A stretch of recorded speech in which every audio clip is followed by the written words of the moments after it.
Hi everyone, thanks for watching. I'm James Carpy, Product Marketing Manager here at Portainer, and I'm joined by Neil Creswell, our founder and CEO.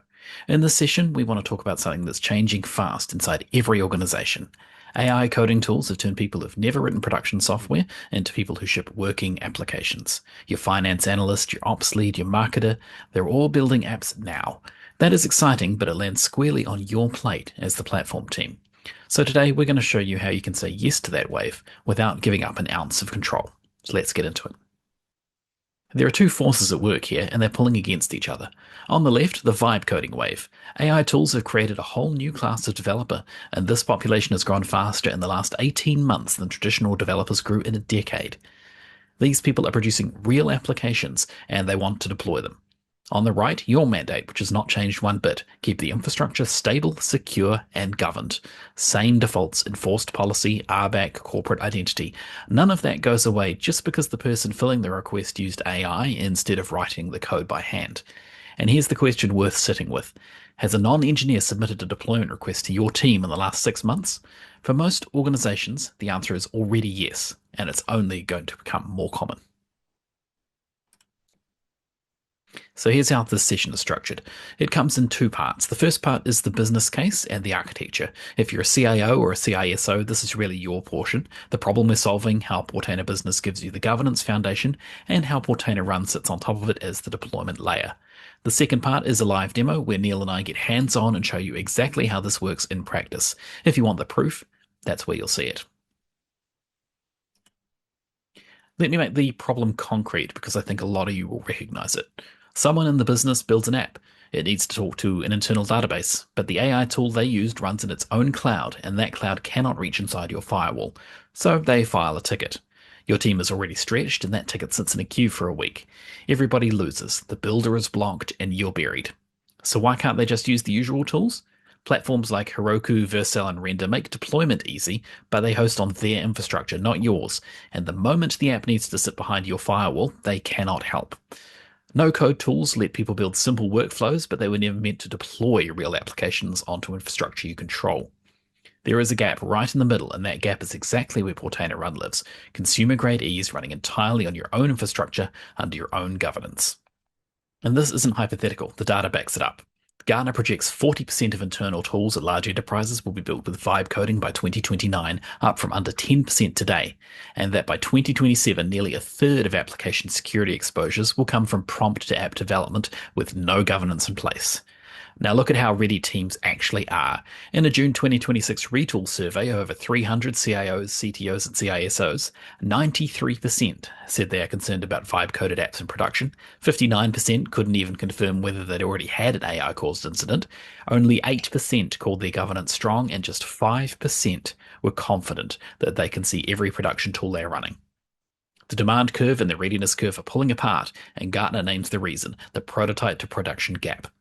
Generating a working app is easy now, making it secure and production ready is the hard part, and that's exactly the gap we're here to close. So where does Portainer-Run actually sit? Think of the market on two axes. Up and down, who is it built for? Developers at the bottom, business builders at the top. Left and right, whose infrastructure does it run on? A vendor's locked-in cloud on the left, your own portable infrastructure on the right. Look where everything clusters. The build tools and the big vendor app generators like Lovable, Bolt, Replit, AWS App Studio, and Retool are all top left, approachable but running on someone else's cloud. The self-hosted PaaS tools and internal developer platforms like Northflank, Coolify, Backstage, and Port are bottom right, your infrastructure, but built for engineers. The top right is empty. That is the open gap, as easy as the consumer tools, but running on infrastructure you own and govern. And that's exactly where Portainer-Run sits, on its own. Just to be clear, this is our own illustrative view of the landscape, not an analyst firm's chart, even though it looks like one. Before I show you Portainer-Run itself, I need to talk about what it's built on, because that's the whole story. Portainer-Run sits on top of Portainer Business, and it inherits three things. First, RBAC. Your access model already exists, and Portainer-Run does not create a second one. If someone cannot deploy to production today, they cannot do it through Portainer-Run either. Second, corporate identity. People log in against the same directory they use for everything else. A Portainer-Run user is a Portainer Business user. There is no shadow credentials and no side door. And third, policy. Your sane Kubernetes defaults, your network policies, your resource limits, your namespace isolation, they all still apply. And every app that goes through Portainer-Run lands in a namespace you control. The one thing I want you to take away from this slide is this. The governance is not something new you have to build. It's already there. So here's the way I want you to think about it. Portainer-Run is the front door, and Portainer Business is the building. AI coding tools hand you raw application code, HTML, CSS, JavaScript, Python, PHP, whatever it is. Portainer-Run takes that code as is and gets it running inside your environment, with the guardrails already baked in. No containerization knowledge required, and no gap between what the model hands the user and a running application. Your job shifts from processing every single ticket to setting the rules once. And architecturally, it's deliberately simple. The browser talks to Portainer-Run, Portainer-Run commits the application to Git, and Portainer deploys it from there into your cluster. It's a portal sitting on top of the controls you already have, not a separate product bolted on the side. So before Neil deploys anything, I want to quickly walk you through what's already set up. We're not going to do the setup live, we're just looking at the foundation that makes the self-service experience safe. Everything on this checklist was configured once by me before any user opened Portainer-Run. I'll flip between these slides and the actual Portainer and Git screens as I go. Before Neil deploys anything, let me show you the groundwork that's already in place. None of this is set up live, it was all done once ahead of time, and it's what makes self-service safe. So let's start in Portainer itself. So if I go into applications, I can see that we already have this deployed. We have Ingress Nginx deployed on the cluster in its own namespace. And if I pop into ingresses under networking, I can see that we have a default ingress set up. This is also set up as the default ingress for the cluster. You can see I've already got an application running on this, which is the webinar slides you've just been looking at, deployed through Portainer-Run, running on a Portainer instance. Next, the namespace and the namespace quotas. So if I have a look at namespaces, I can see that I have a Portainer-Run deployments namespace set up. I have resource assignment turned on, and I have memory requests, memory limits, CPU requests, and CPU limits all configured already on this namespace. So those are all respected and adhered to when deploying through Portainer-Run. So applications deployed there are isolated within this namespace, so get all the standard Kubernetes controls around namespace isolation. Then let's look at the users and the RBAC. So we can scope roles to limit what they can do. If I go into users, I can see that I have two users created right now. I have the admin that I'm currently logged in as, that is an administrator, and Neil, who is a regular user. If I look at the environment configuration under the Kubernetes, I can see under Manage Access that Neil has the standard user role on this environment. And then if I go into namespaces, back where we were before, I can see under Portainer-Run deployments, Manage Access, I can see that Neil has access to this namespace. After that, on Portainer, we have the Trivia operator installed, which is doing automatic scanning of any workload deployed to the namespace. Again, if I open to applications, I can see Trivia operator is deployed and running. Now, in Portainer-Run itself, we've preset up a Git target. If I hop over into Portainer-Run's interface, I can see that under Git targets, I can see we have a Portainer-Run deployment set up. If I pop into edit to show you the details on this, you can see this is the GitHub provider. I've given the repository name, owner and repo, a Git username, and there is an access token here as well as the branch configured in any path prefixes we want to custom.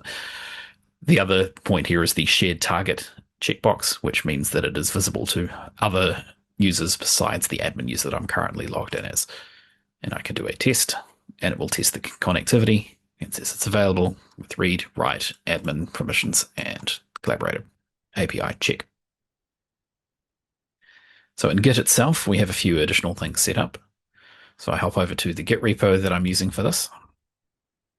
I can see that under security and quality, I have Dependabot alerts enabled, I have code scanning alerts enabled, and I have secret scanning alerts enabled. So that will help to keep what is uploaded safe. So that's the basics of the initial setup that we've done on this. Next up, Neil is going to jump in and play the Everyone developer and deploy an application. Neil, over to you. Okay, so I am going to take on the persona of the business deployment user here, but anyone that knows me knows that I can never really stay in character, so I'll probably break out of character a few times and explain some things as I go. So I already have a login for for Portainer that James has provided me. So I'm just going to log in now, and that will then get me access to Portainer-Run. Now I'm just a business user in this case, and so I have no access to Portainer. So even though I just logged into Portainer-Run, into the main Portainer login screen, I'm actually in Portainer-Run now. So I've got no apps running. So let me just quickly deploy an application. So I'm going to hit deploy in here, and it's now asking me to upload my folder or my files. Now, I would have vibe coded an application, in my case, Claude or any of the vibe coding tools of your choice, and they would have given me a bundle. That's a bundle either of a static HTML file or a Node.js application, a PHP application, whatever. In my case, I'm going to deploy an application here, which is a Reddit search tool. Now I'm going to break character here for a second. Portainer-Run here has detected the runtime, so it now knows that this is a Node.js application, and it's detected that it's provided some example environment variables. So it's detected both of these have occurred. So I can now go next, and this is going to ask me now to put in some information in here, right? So it's read these from that environment example that it provided, and I can go through and change it. So this is a Reddit search. So I'm going to search for the keyword Portainer. I want to look for 30 days. I want one page, and it's going to be on port 8080. So I'm going to go next. In this case, it's going. I simply give it a name. So I want it to call it Reddit. It's going to deploy into the environment that James had provisioned me and into the namespace, but because I'm a business user, I don't know what a namespace is here, so it's deploying into the project space that's been assigned to me. It has I'll give it a host name, and this is coming from Ingress. In my case, I'm just going to go default and deploy on a port. So this is now deploying.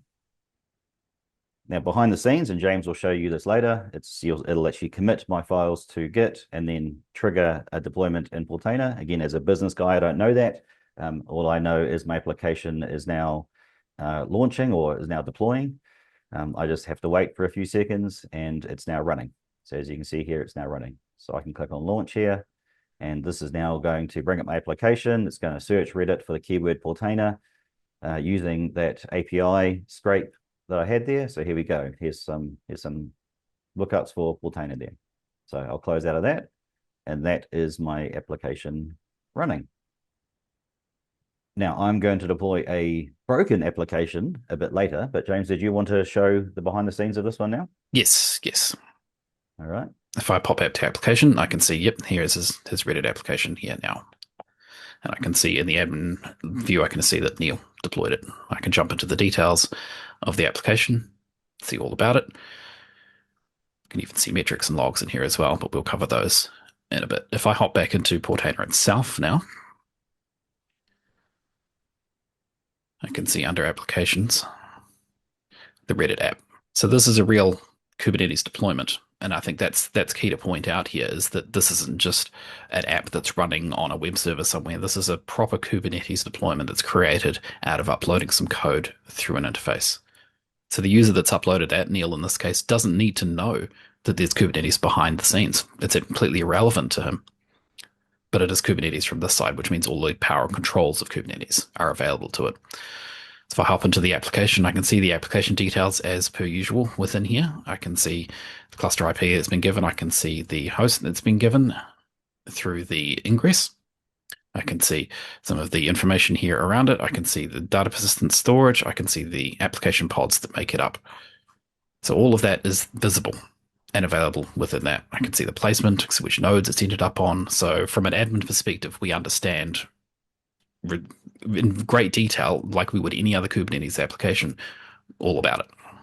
If I hand it back to Neil now, he's going to deploy an application that is broken, and we can see how that behaves. Neil, back to you.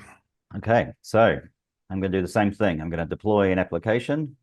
This time I have an application that is purposely going to fail. Just as an aside, you have no idea how hard it was to make an application that will fail. All of the AI vibing tools are like, you what now? Okay, so this has detected everything it needs again. And so this needs a secret. In my case, I'm not going to assign a secret. I'm going to pretend that I have forgotten here. And it's going to deploy. It's going to be crash loop demo, and it's going to deploy. So this is going to spin up now. It'll again commit to Git. It'll deploy, and the deploy will fail because it is missing a critical component. Now, if we just wait for a little bit, I am not at all patient, so I won't wait long at all. There you go. So you can see here, app keeps crashing, one restart. So this isn't saying crash, loop back off, or any Kubernetes terminology here. This is simply in English what it's doing. So it's now I can come into this thing and say, right, well, what's happening here? So I can come into the logs. I can say analyze with AI here. And this is going to pull all the logs, pull any metrics, pull any cluster events, pull anything I need, and give me an analysis of what's actually going on. So here it's crashing, fatal, the app secret is not set. So the application cannot start without a valid app secret. So it's basically told me the problem. So I'll just come in here and delete this now and redeploy the thing properly. So I'll delete it. So that's never going to start without that. And I'll do that again. This time I'll do it properly. So if I come in here now, next, and now I'm going to give it a secret, just some random, it doesn't actually matter. This is going to now deploy. And this time it'll deploy and start because everything was there. So as you can see there, as a user, I was able to very quickly click in, use the AI analysis and see what happened. See that it was missing the secret and able to restart. So here we go, it's running. And if I click launch, it works because app secret was set. So that was how easy it was to deploy an application that technically is broken for whatever reason, and then regain control and recover and redeploy it. So the last bit of the live demo we want to show you is the MCP service. So we expose an MCP endpoint in Portainer-Run that you can connect to with Claude Desktop or whatever other system you would like to use so that you can use a plain English request and turn that into a deployment. So let's have a look at how that works currently. So I'm hopping over to Claude here. I've pre-configured the MCP server for this. I'm not going to go through this in this demo, but we can ask it a question here. So let's ask it a question. I've pre-formatted this question to help, but what I'm basically going to say is using the Portainer-Run MCP, deploy the above app in the Portainer-Run deployment namespace with the name MCP test. So I will attach a file. So we'll use this Wayne Assets example here. So we've attached the zip file here. In a real workflow, you might have built your app in Claude Desktop ready to go, and then you will ask it to deploy. It will provide you with the assets. You can go straight from that same conversation you used to build the application to deploying it. So let's give that a go. So you can see here, Claude's doing its checks. It checks the contents of the zip file that I provided it just to make sure it's safe, which is a good idea. This is a very static file, so it's straightforward. And now you can see here it's connecting to Portainer-Run using some of the MCP endpoints. Let's check to make sure that the namespace that I asked for is available. It just confirmed that. Now it's staging and deploying the files.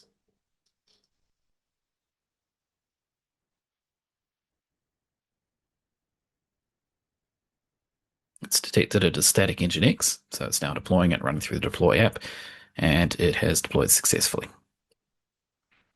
So it's going to tell us a bit about that. So it gives us the URL that it is on, it gives us the runtime that it's using and the file contents on this. And so it's just doing a check to make sure it's running. It's accessed the URL, and that's up and running. If I now hop back over and look at Portainer-Run, I can see we've got the MCP test application that I asked for is there and starting up. It's running. I can then click on launch, and there it is. Easy as that. Plain English commands through the MCP server. So before we wrap up, I want to give you a quick look at what's coming because this product is moving fast. There are two things we've heard loud and clear from early users. The first is that logging in with an API key is friction, so we're moving to the standard Portainer login you saw in today's demo. You'll sign in with your normal Portainer username and password and land straight in Portainer-Run, fully set up with your namespace and environment already in place. Just to set expectations, the current release still uses the API key method, and this integrated login is rolling out soon. The second is that setting up users is more manual than it should be right now. Today, an admin pre-stages accounts with a script or manually. We know different organizations will want to provision their users in very different ways. So rather than force one approach on everyone, we're building something far more flexible in the background. I'm not going to put a date on it today, but it is coming and it's being shaped directly by feedback from rooms exactly like this one. So let me leave you with three things before you go. If you run a platform team, you set policy once and you stop processing tickets. If you're one of these everyone developers, you describe what you want to run or you upload what you built and it runs on your own infrastructure, not locked into someone else's platform. And for the organization as a whole, the wave of AI built applications is not slowing down. And this is the responsible way to get those applications into production without creating a governance crisis. And that is the story we wanted to tell. So before we close, let me run through a few questions that we get asked most often. How does this relate to full Portainer? It is a portal on top of Portainer Business, not a replacement, using the same API and the same controls. Does it work with our existing clusters? Yes, it deploys to whatever environments Portainer already manages. What if someone tries to deploy outside policy? It simply cannot happen. The deployment is refused. What about GPU workloads? Yes, wherever your cluster and the readiness checks support them, we will support GPU workloads. And can the MCP server let an AI tool do anything it likes? No, it's bound by exactly the same RBAC and guardrails as the UI. And the one that we get asked the most at the moment, how is it different from the competition? The consumer platforms are easy, but they run on their infrastructure. The self-hosted PaaS and developer platforms run on yours, but they're built for engineers. Portainer-Run is the only one that is business builder simple and runs on infrastructure you own. And a few more questions that come up a lot. Does this work with Docker or Docker Swarm? No, Portainer-Run only supports Kubernetes because Docker and Swarm lack the security controls to do this safely. When apps are deployed, are they public or internal? That is entirely down to your Kubernetes environment. If it's set up for external access through an external ingress or a load balancer, then yes, Portainer-Run apps can be external. If your cluster is internal only, deployments will stay internal too. What MCP tools do you support? We've tested extensively on Claude, but it should work with any tooling that can interact with an MCP endpoint. Does it come with Portainer Business? No, it's a separate deployment. Portainer Business will soon support a Portainer-Run add-on, but you deploy that add-on yourself, and it's a separate container that consumes very little resource. Is there an extra license? No. Portainer-Run requires Portainer Business, but there needs no additional licensing. So any Portainer Business license can use it, including 3 nodes free. And there's no limit on the number of applications you can deploy or number of users that can access it. Since Git is used, can I roll back my deployments? Yes, absolutely. Rollback functionality exists within Portainer-Run, letting you step back to a previous version easily. Thank you all so much for watching today. If there's one thing to take away, it is this. You do not have to choose between empowering your everyone developers and keeping control. Portainer-Run gives you both. Everything we showed you today and a way to get hands-on with it yourself is at portainer.ai. Please go and take a look and do reach out to us. We would love to help you put this in front of your own teams. Thanks again for watching.